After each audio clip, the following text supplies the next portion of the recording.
સીતારામ। શ્રી ભગવાનનું પ્રાગટ્ય અને બાળ લીલાનો આનંદ। બધા દેવતાઓ પોતપોતાના લોકમાં ગયા। પૃથ્વી સહિત સર્વેના મનને શાંતિ મળી। બ્રહ્માજીએ જે કંઈ આજ્ઞા આપી તેથી દેવતા પણ પ્રસન્ન થયા અને તેમણે એમ કરવામાં વાર ન કરી। પૃથ્વી પર તેઓએ વાનર દેહ ધારણ કર્યા। તેમના અપાર બળ અને પ્રતાપ હતા। બધા શૂરવીર હતા। પર્વત, વૃક્ષ અને નખ જ એમના શસ્ત્રો હતા। તે ધીર બુદ્ધિવાળા વાનર રૂપ દેવતા ભગવાનના અવતાર આવવાની રાહ જોવા માંડ્યા। તે વાનરો પર્વતો અને જંગલોમાં ચારેય બાજુ પોતપોતાની સુંદર સેનાઓ બનાવી ભરપૂર સઘળે છવાઈ ગયા। એ બધું સુંદર ચરિત્ર મેં કહ્યું। હવે તે ચરિત્ર સાંભળો જેને વચમાં જ છોડી દીધું હતું। અવધપુરીમાં રઘુકુળ શિરોમણી દશરથ નામે રાજા થયા, જેમનું નામ વેદોમાં વિખ્યાત છે। તેઓ ધર્મ ધુરંધર, ગુણોના ભંડાર અને જ્ઞાની હતા। તેમના હૃદયમાં શાળ ધનુષ ધારણ કરનારા ભગવાનની ભક્તિ હતી અને તેમની બુદ્ધિ પણ તેમનામાં જ લીન હતી। તેમને કૌશલ્યા આદિ પ્રિય રાણીઓ સર્વે પવિત્ર આચરણવાળી હતી। તે ઘણી વિનયી અને પતિને અનુકૂળ ચાલનારી હતી અને શ્રીહરિના ચરણ કમળોમાં તેમને દઢ પ્રેમ હતો। એક વખત રાજાના મનમાં ઘણી ગ્લાનિ થઈ, મારે પુત્ર નથી। રાજા તુરત જ ગુરુના ઘેર ગયા અને ચરણોમાં પ્રણામ કરીને ઘણી વિનંતી કરી। રાજાએ પોતાના સર્વે દુઃખ સુખ ગુરુને કહી સંભળાવ્યા। ગુરુ વસિષ્ઠએ તેમને ઘણી રીતે સમજાવ્યા અને કહ્યું, ધીરજ ધરો, તમારા 4 પુત્રો થશે, જે ત્રણેય લોકમાં પ્રસિદ્ધ અને ભક્તોના ભયને હરનારા થશે।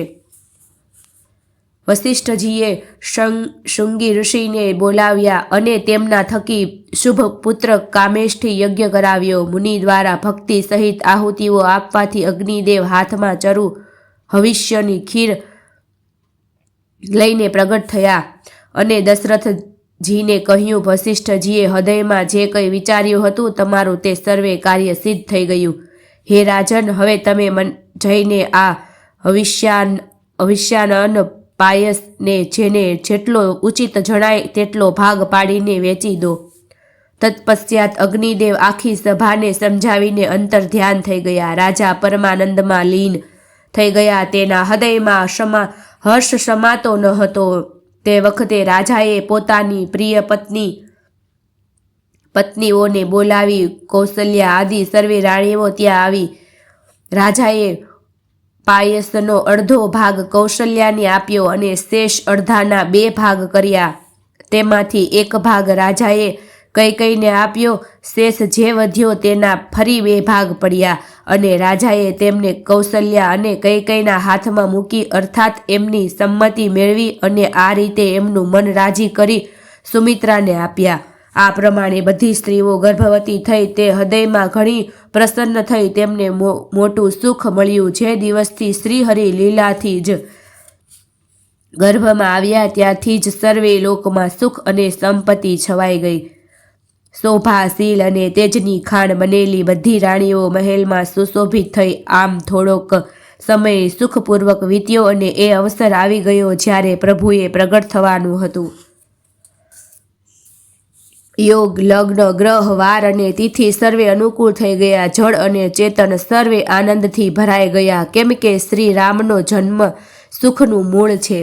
પવિત્ર ચૈત્રનો મહિનો હતો। 9મી તિથિ હતી। શુક્લ પક્ષ અને ભગવાનને પ્રિય અભિજીત નક્ષત્ર હતું। બપોરનો સમય હતો। નહોતું બહુ ઠંડી ન ગરમી હતી। તે પવિત્ર સમય સર્વે લોકોને શાંતિ આપનારો હતો। શીતળ, મંદ અને સુગંધી વાયુ વાતો હતો। દેવતા આનંદિત હતા અને સંતોના મનમાં મોટો ઉત્સાહ હતો। પર્વત પર વનરાજી ફળ ફૂલોથી છવાયેલી હતી। તે પર્વતોના સમૂહ મણિઓની ખાણોથી ઝગમગી રહ્યા હતા અને સર્વે નદીઓ અમૃતની ધારા વહેડાવતી હતી। આ પ્રમાણે પર્વતો શોભાયમાન થઈ ગયા હતા। જ્યારે બ્રહ્માજીએ તે ભગવાનને પ્રગટ થવાનો અવસર જાણ્યો ત્યારે તેમના સહિત સર્વે દેવતા વિમાન સજાવીને ચાલ્યા। નિર્મળ આકાશ દેવતાઓના સમૂહથી ભરાઈ ગયું। ગંધર્વોના સમૂહ ગુણોનો ગાન કરવા લાગ્યા અને સુંદર અંજલિઓમાં સજાવીને પુષ્પ વરસાવવા માંડ્યા. આકાશમાં ધમધમમાં નગારા વાગવા લાગ્યા. નાગ, મુનિ અને દેવતાઓ સ્તુતિ કરવા લાગ્યા અને પ્રકારથી પોતપોતાની સેવા સમર્પણ કરવા લાગ્યા. દેવતાઓના સમૂહ પ્રાર્થના કરીને પોતાના લોકમાં જઈ પહોંચ્યા. સમસ્ત લોકોને શાંતિ આપનારા જગાધાર પ્રભુ પ્રગટ થયા. ભય પ્રગટ કૃપાલા દીન દયાલા કૌશલ્યા હિતકારી હર્ષિત મહતારી મુનિ મનહારી અદ્ભુત રૂપ વિચારી લોચન અભિરામા તનુ ઘન શ્યામા નિજ આયુધ ભુજચારી ભૂષણ વનમાલા નયન વિશાલા શોભા સિંધુ ખરારી. દીનો પર દયા કરનારા કૌશલ્યાજીના હિતકારી કૃપાળુ પ્રભુ પ્રગટ થયા. મુનિઓના મનને હરનારા તેમના અદ્ભુત રૂપનો વિચાર કરી માતા આનંદથી છલકાઈ ગયા. તેમના નેત્રોને આનંદ અપાર મેઘ સમાન શ્યામ શરીર હતું. ચારેય ભુજાઓમાં પોતાના ખાસ આયુધ હતા. દિવ્ય આભૂષણ અને વનમાળા પહેરી હતી. મોટા મોટા નેત્રો હતા. આમ શોભાના સમુદ્ર તથા ખર રાક્ષસને મારનારા ભગવાન પ્રગટ થયા. બંને હાથ જોડીને માતા કહેવા લાગી, હે અનંત, હું કઈ રીતે તમારી સ્તુતિ કરું? વેદ અને પુરાણ તમને માયા, ગુણ અને જ્ઞાનથી પર અને પરિમાણ રહિત કહે છે. શ્રુતિઓ અને સંતજનો દયા અને સુખના સાગર સર્વે ગુણોના ધામ કહીને જેમનું ગાન કરે છે તે જ ભક્તો ઉપર પ્રેમ કરનારા લક્ષ્મીપતિ ભગવાન મારા કલ્યાણ માટે પ્રગટ થયા છે. વેદ કહે છે, તમારા પ્રત્યેક રૂવાડામાં માયાથી રચેલા અનેક બ્રહ્માંડના સમૂહ ભરેલા છે. એવા આપ મારા ગર્ભમાં રહ્યા. આ હાસીની વાત સાંભળતા જ ધીર વિવેકી પુરુષોની બુદ્ધિ પણ સ્થિર નથી રહેતી, વિચલિત થઈ જાય છે. જ્યારે માતાને જ્ઞાન ઉત્પન્ન થયું ત્યારે પ્રભુએ મંદહાસ્ય કર્યું. તે ઘણી જાતના ચરિત્ર કરવા ઈચ્છે છે, એટલે તેમણે પૂર્વજન્મની સુંદર કથા કહીને માતાને સમજાવ્યા, જેથી તેમને પુત્રનો વાત્સલ્ય પ્રેમ પ્રાપ્ત થાય, ભગવાન પ્રત્યે પુત્ર ભાવ થઈ જાય. માતાની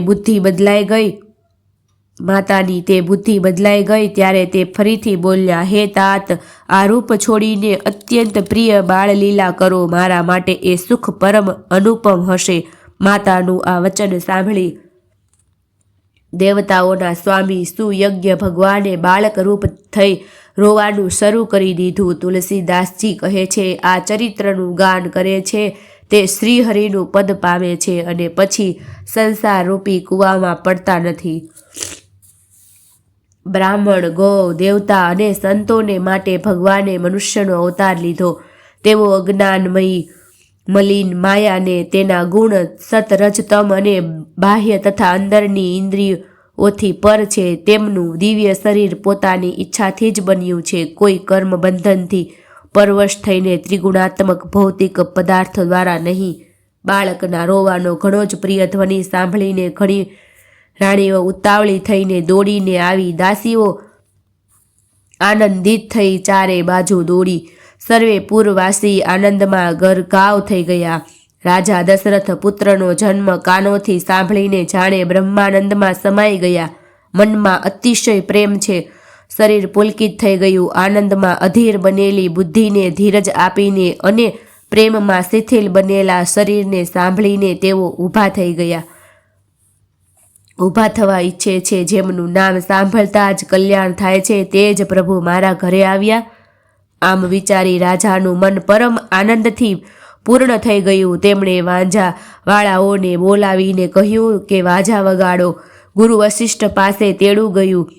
તેઓ બ્રાહ્મણોને સાથે લઈ રાજદ્વારે આવ્યા. તેમણે જઈને અનુપમ બાળકને જોયો. તે રૂપનો ભંડાર છે અને જેના ગુણ કહેવામાં સમાપ્ત નથી થતા. પછી રાજાએ આનંદિત મુખ શ્રાદ્ધ સર્વે જાત કર્મ સંસ્કાર આદિ કર્યા અને બ્રાહ્મણોને સોનું, ગૌ, વસ્ત્ર અને મણિઓના દાન કર્યા. ધ્વજા, પતાકા અને તોરણથી નગર છવાઈ ગયું. જે રીતે શણગારાયું હતું તેનું તો વર્ણન જ નથી થઈ શકતું. આકાશમાંથી ફૂલોની વર્ષા થઈ. સર્વે લોકો બ્રહ્માનંદમાં લીન છે. સ્ત્રીઓ ટોળે ટોળા બનાવી ચાલી સ્વાભાવિક શૃંગાર કરેલી જ દોડી પડી. સોનાનો કળશ લઈને અને થાળોમાં મંગળ દ્રવ્યો ભરીને ગાતા ગાતા તેઓ રાજદ્વારમાં પ્રવેશ કરે છે. તેઓ આરતી કરીને ન્યોછાવર કરે છે અને વારંવાર બાળકના ચરણોમાં નમે છે. માગધ, સૂત, બંદીજનો અને ગવૈયા રઘુકુળના સ્વામીના પવિત્ર ગુણોનું ગાન કરે છે. સર્વે કોઈએ સર્વસ્વ દાન આપી દીધું. જેમણે મેળવ્યું તેણે પણ ન રાખ્યું, લૂંટાવી દીધું. શહેરની બધી ગલીઓમાં વચ્ચે વચ્ચે કસ્તુરી, ચંદન અને કેસરની રેલમ છેલમ થઈ ગઈ. ઘેર ઘેર મંગળમય વધામણા વાગવા માંડ્યા, કેમ કે શોભાના મૂળ ભગવાન પ્રગટ થયા છે. નગરના સ્ત્રી પુરુષના ટોળે ટોળા ચારે કોર આનંદ મગ્ન થઈ ગયા છે. કૈકેયી અને સુમિત્રા આ બંનેએ પણ સુંદર પુત્રોને જન્મ આપ્યો. તે સુખ, સંપત્તિ, સમય અને સમાજનું વર્ણન સરસ્વતી અને સર્પોના રાજા શેષજી પણ નથી કરી શકતા. અવધપુરી એ પ્રમાણે સુશોભિત થઈ રહી છે, જાણે રાત્રિ પ્રભુને મળવા આવી હોય અને સૂર્યને જોઈને જાણે મનમાં લજ્જાઈ ગઈ હોય, છતાંય તે પાછી મનમાં વિચાર કરીને જાણે સંધ્યા બની સ્થિર થઈ ગઈ હોય.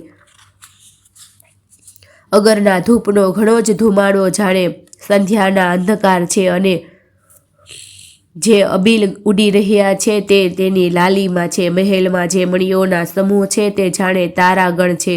રાજમહેલનો જે કળશ છે તે જ જાણે શ્રેષ્ઠ ચંદ્રમા છે.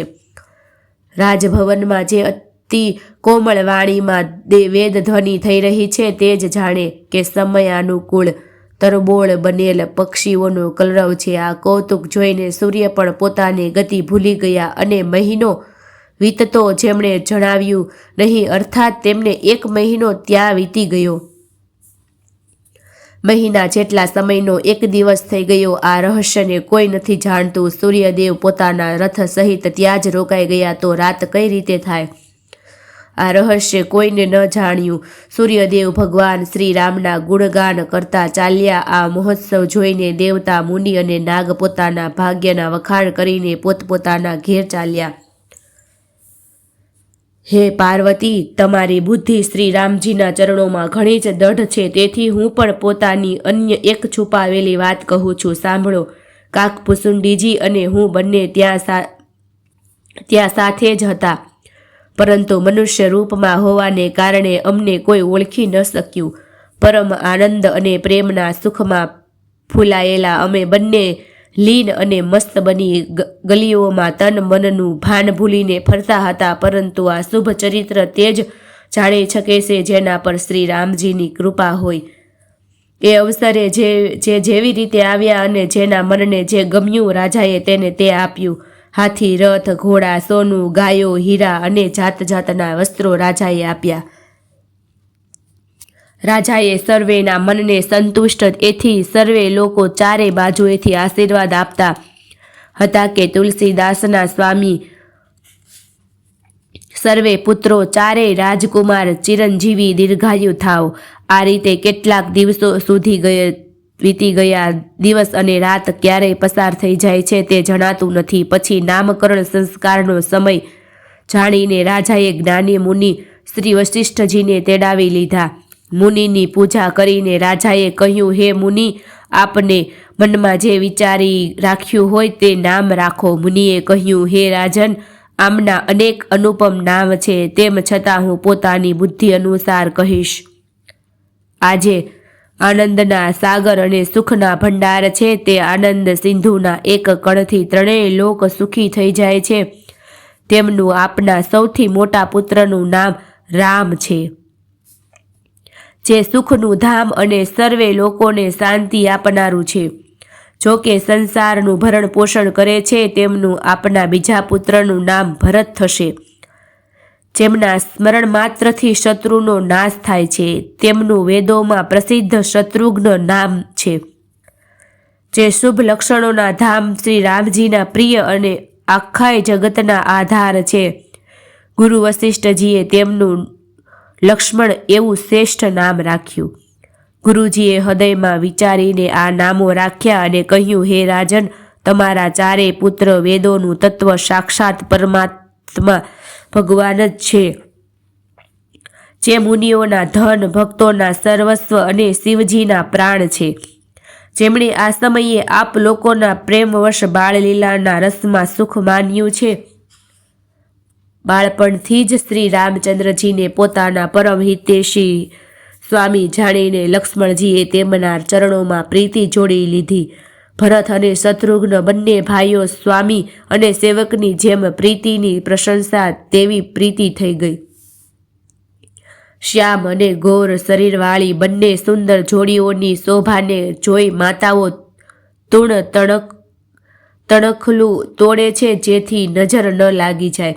આમ તો ચારેય પુત્ર શીલ અને રૂપ અને ગુણના ધામ છે, તો પણ સુખના સાગર શ્રી રામચંદ્રજી સર્વેથી ચઢિયાતા છે.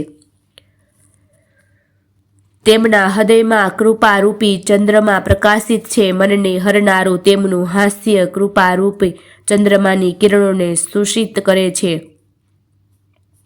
ક્યારેક ખોળામાં લઈને અને ક્યારેક ઉત્તમ પારણામાં સુવડાવીને માતા પ્રિય લાલ કહીને વહાલ વરસાવે છે. જે સર્વે વ્યાપક નિરંજન માયા રહિત નિર્ગુણ વિનોદ રહિત અને અજન્મા બ્રહ્મ છે, તે જ પ્રેમ અને ભક્તિને વશ કૌશલ્યાજીના ખોળામાં ખેલી રહ્યા છે. તેમના નીલ કમળ અને ગંભીર જળની ભરેલા મેઘ સમાન શ્યામ શરીરમાં કરોડો કામદેવોની શોભા છે. લાલ લાલ ચરણ કમળોના નખોની શુભ જ્યોતિ એવી જણાય છે કે જાણે લાલ કમળના પાંદડાઓ પર મોતી સ્થિર થઈ ગયા હોય.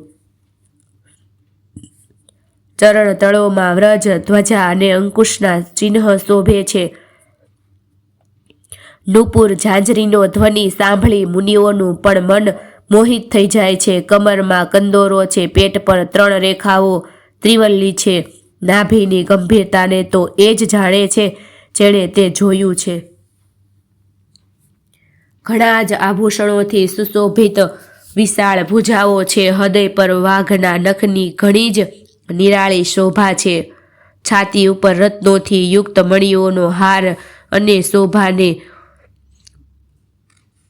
બ્રાહ્મણ શ્રેષ્ઠ ભૃગુના ચરણ ચિહ્નને જોઈને મન લોભાઈ જાય છે. કંઠ શંખના જેવો ઢળકતો ઊંચો 3 રેખાઓથી સુશોભિત છે અને હડપચી ઘણી જ સુંદર છે. મુખ પર અસંખ્ય કામદેવોની આભા છવાયેલી છે. 2 સુંદર દંતુળીઓ છે. લાલ લાલ હોઠ છે. નાસિકા અને તિલકના સૌંદર્યનું તો વર્ણન જ કોણ કરી શકે.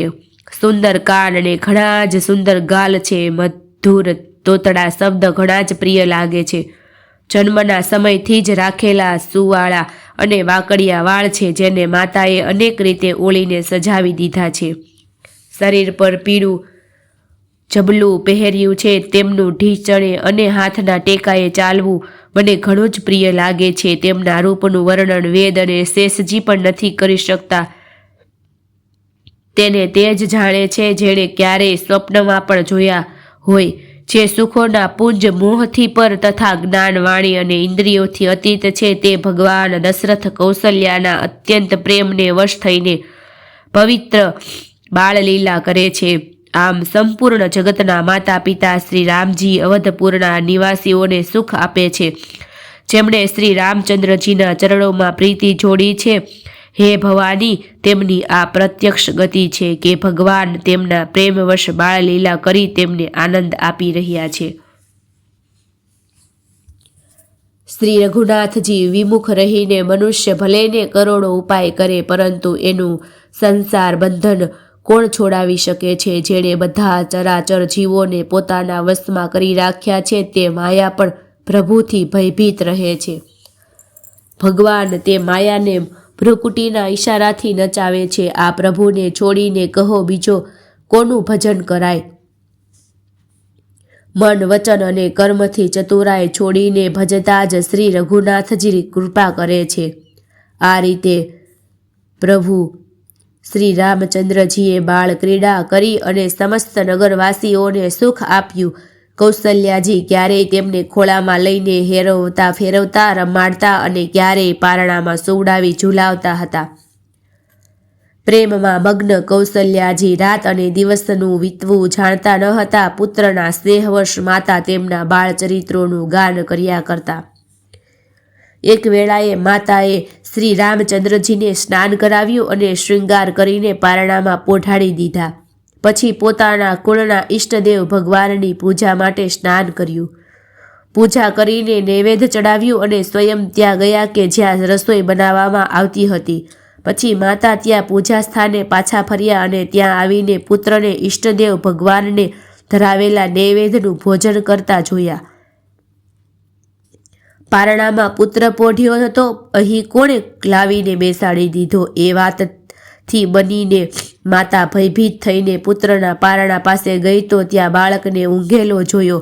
પછી પૂજા સ્થાનમાં પાછા ફરીને જોયું કે એ જ પુત્ર ત્યાં ભોજન કરી રહ્યો છે. તેથી એમના હૃદયમાં કંપન થવા લાગ્યું અને મનને ધીરજ ન રહ્યું. તે વિચારવા માંડ્યા કે અહીં અને ત્યાં બે બાળકો જોયા, આ મારી બુદ્ધિનો ભ્રમ છે, અન્ય કોઈ વિશેષ કારણ છે? પ્રભુ શ્રી રામચંદ્રજી માતાને ગભરાયેલા જોઈને મધુરે મલકાઈને હસી પડ્યા. પછી તેમણે માતાને પોતાનું અખંડ અદ્ભુત રૂપ બતાવ્યું, જેના એક એક રૂવાડામાં કરોડો બ્રહ્માંડો સમાયેલા હતા. અગણિત સૂર્ય, ચંદ્રમા, શિવ, બ્રહ્મા, ઘણા બધા પર્વતો, નદીઓ, સમુદ્ર, પૃથ્વી, વન, કાળ, કર્મ, ગુણ, જ્ઞાન અને સ્વભાવ જોયા. એ જ પદાર્થો પણ જોયા જે ક્યારેય સાંભળવા પણ ન હતા. સર્વે પ્રકારે બળવંતી માયાને જોઈ કે જે ભગવાનની સામે અત્યંત ભયભીત હાથ જોડીને ઊભી છે. જીવને જોયો જેને તે માયા નચાવે છે અને પછી ભક્તિને જોઈ જે આ જીવને માયાથી છોડાવી દે છે.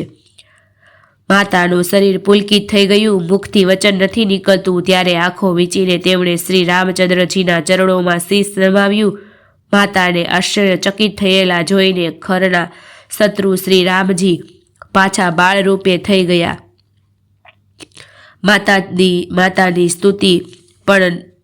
માતાથી સ્તુતિ પણ નથી થઈ શકતી. તે ભય પામ્યા કે મેં જગત પિતા પરમાત્માને પુત્ર રૂપે જાણ્યા. શ્રી હરિએ માતાને અનેક રીતે સમજાવ્યા અને કહ્યું, હે માતા, સાંભળો, આ વાત ક્યાંય પણ કહેશો નહીં. કૌશલ્યાજી વારંવાર હાથ જોડીને વિનંતી કરે છે કે હે પ્રભુ, મને આપની માયા હવે ક્યારેય ન વ્યાપે. ભગવાને અનેક પ્રકારની બાળ લીલાઓ કરી અને પોતાના સેવકોને અત્યંત આનંદ આપ્યો. થોડોક સમય વીત્યા બાદ ચારેય ભાઈઓ મોટા થઈ ગયા, કુટુંબીઓ અને સુખ આપનારા થયા. ત્યારે ગુરુજીએ જઈને મુંડન સંસ્કાર કર્યા. બ્રાહ્મણોએ પછી ઘણી બધી દક્ષિણા મેળવી. ચારેય સુંદર રાજકુમાર ઘણા જ મનોહર અપાર ચરિત્રો કરતા ફરે છે. જે મન, વચન અને કર્મથી અગોચર છે તે જ પ્રભુ દશરથજીના પ્રાંગણમાં વિચરી રહ્યા છે. ભોજન કરવાના સમયે જ્યારે તેમને રાજા બોલાવે છે ત્યારે તેઓ પોતાના બાળ સખાઓના સમાજને છોડીને આવતા નથી. કૌશલ્યાજી જ્યારે બોલાવા જાય છે ત્યારે પ્રભુ ઠુમક ઠુમક દોડી જાય છે. તેમને વેદ નેતિ કહીને નિરૂપણ કરે છે અને શિવજી જેમનો પાર નથી પામ્યા તેમને માતા હઠપૂર્વક પકડવા માટે દોડે છે. તે શરીર ધૂળ ભર્યા આવ્યા અને રાજાએ હસીને તેમને ખોળામાં બેસાડી દીધા. ભોજન કરે છે પણ ચિત્ત ચંચળ છે. અવસર પામીને દહીં ભાતથી ખરડાયેલા મોંએ કિલકારી કરતા આમ તેમ નાચી ગયા. શ્રી રામચંદ્રજીની ઘણી જ સરળ, ભોળી અને સુંદર મનને લોભાવનારી બાળ લીલાઓનું સરસ્વતીજી, શેષજી, શિવજી અને વેદોએ ગાન કર્યું. જેમનું મન લીલાઓમાં અનુરક્ત નથી થયું, વિધાતાએ તે મનુષ્યને વંચિત કરી દીધા, નિતાંત ભાગ્યહીન બનાવ્યા. જ્યારે બધા ભાઈઓ કુમાર અવસ્થાએ પહોંચ્યા ત્યારે ગુરુ, પિતા અને માતાએ તેમના યજ્ઞોપવિત સંસ્કાર કરી દીધા. શ્રી રઘુનાથજી ભાઈઓ સહિત ગુરુના ઘેર વિદ્યા અધ્યયન કરવા ગયા અને અલ્પ સમયમાં જ તેમને સર્વે વિદ્યાઓ આવડી ગઈ. ચારેય વેદ જેમના સ્વાભાવિક સ્વાસ્થ્ય છે તે ભગવાન ભળે એ મોટું કૌતુક છે. ચારેય ભાઈ વિદ્યા, વિનય, ગુણ અને શીલમાં ઘણા નિપુણ છે અને સર્વે રાજાઓની લીલાઓના જ ખેલ ખેલે છે. હાથોમાં બાણ અને ધનુષ ઘણી જ શોભા આપે છે. રૂપ જોતા જ ચરાચર મોહિત થઈ જાય છે. તે બધા ભાઈઓએ જે શેરીઓમાં રમતા રમતા નીકળે છે તે શેરીઓમાં બધા સ્ત્રી પુરુષ તેમને જોઈને સ્નેહથી શિથિલ થઈ જાય છે અથવા ખચકાઈને ઊભા રહી જાય છે. કૌશલપુરમાં રહેનારા સ્ત્રી પુરુષ વૃદ્ધ અને બાળક બધાને કૃપાળુ શ્રી રામચંદ્રજી પ્રાણોથી પણ અધિક પ્રિય લાગે છે. શ્રી રામચંદ્રજી ભાઈઓ અને ઇષ્ટ મિત્રોને બોલાવીને સાથે લઈ જાય છે અને નિત્ય વનમાં જઈ શિકાર ખેલે છે. મનમાં પવિત્ર જાણીને મૃગોને મારે છે અને પ્રતિદિન લાવીને રાજા દશરથજીને બતાવે છે. જે મૃગો શ્રી રામજીના બાણથી મરતા હતા તે દેહ છોડીને દેવલોકમાં ચાલ્યા જતા હતા.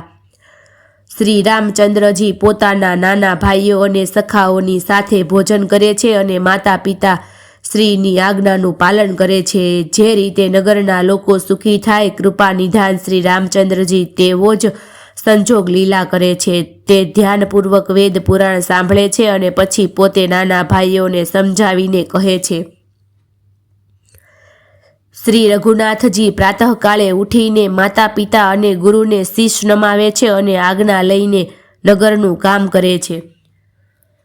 તેમના ચરિત્ર જોઈને રાજા મનમાં ઘણા હર્ષિત થાય છે. જે વ્યાપક અકળ નિર્વય કળી ન શકાય તેવા ઈચ્છા રહિત અજન્મા અને નિર્ગુણ છે તથા જેમનું નથી નામ અને નથી રૂપ તે ભગવાન ભક્તોને માટે અનેક પ્રકારના અનુપમ અલૌકિક ચરિત્ર કરે છે. આ બધા ચરિત્રો મેં ગાઈને વખાણીને કહ્યા. હવે આગળની કથા મન દઈને સાંભળો. જ્ઞાની મહામુનિ વિશ્વામિત્રજી વનમાં શુભ આશ્રમ પવિત્ર સ્થાન જાણીને રહેતા હતા. જ્યાં તે મુનિ જપ યજ્ઞ અને યોગ કરતા હતા, પરંતુ મારીચ અને સુબાહુથી ઘણા ડરતા હતા. યજ્ઞ જોતા જ રાક્ષસ દોડી આવતા હતા અને ઉપદ્રવો કરતા હતા, જેથી મુનિ ઘણું જ દુઃખ પામતા હતા. ગાંધીના પુત્ર વિશ્વામિત્રજીના મનમાં ચિંતા છવાઈ ગઈ કે આ પાપી રાક્ષસો ભગવાનના માર્યા વિના નહીં મરે. ત્યારે શ્રેષ્ઠ મુનિએ મનમાં વિચાર કર્યો કે પ્રભુએ પૃથ્વીનો ભાર હરવા માટે અવતાર લીધો છે.